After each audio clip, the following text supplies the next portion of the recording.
Hi, my name's AJ Caruso, music composer for the film Fourth Date. I've been involved in film scoring for about 5 years now, although I've been a musician for about 30. My first full-length feature was My Friend Oscar, released back in 2009. Since then, I've created scores for a number of short films, cartoon pilots, and a variety of television commercials and such. I try to approach film scoring much like actors approach character development. I really like to dive in, do a lot of research, really engross myself in the project, get me in the headspace and mindset, which is really how I like to work. Fourth Date is a film centered on Herbie, the main character, a down-and-out fella that so far has led a pretty pitiful life. However, it's his 40th birthday and things are looking up, so he thinks.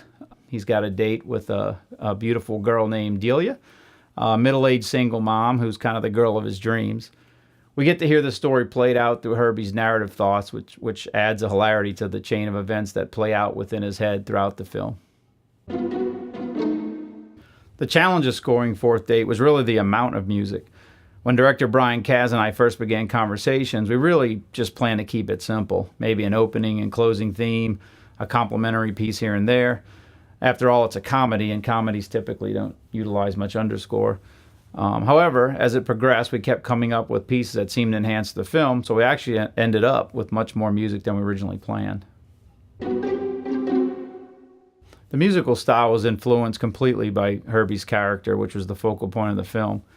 He has such a down-and-out existence, yet I thought he still had a sort of Rat Pack cool characteristic about him. Maybe not as cool as Frank Sinatra, but maybe a Dean Martin type. I started with the concept of a klutzy jazz funeral theme stylistically, which seemed to represent his character well. It evolved from there. Brian and I bounced back other ideas and came up with kind of the upright bass theme to represent Herbie's thoughts, which worked in conjunction with the old 50s Rat Pack feel.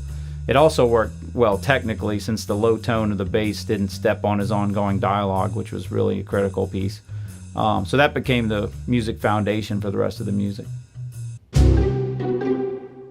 The soundtrack really centered around the smoky jazz feel that we established, so that drove most of the instrumentation. Where Herbie's theme was recorded first, which was based around the funky upright piano, really the upright bass became the focal point of most of the music. It all centered around a small jazz quintet, really, some horns, a little banjo, and some jazzy percussion. I am, in fact, teaming up again with the company's next big project, a film titled Bury Me, which is currently in pre-production. We have a really cool soundtrack plan, which I'm excited about. Lots of organic instruments, acoustic guitars, pianos, etc. Bury Me begins shooting sometime around summer of this year. Well, that's a wrap on this clip of Behind the Music of Fourth Date. Please go to fourthdate.com for all news-related information. And for additional musical projects and additional soundtrack samples, please go to ajcaruso.com. Thanks for watching.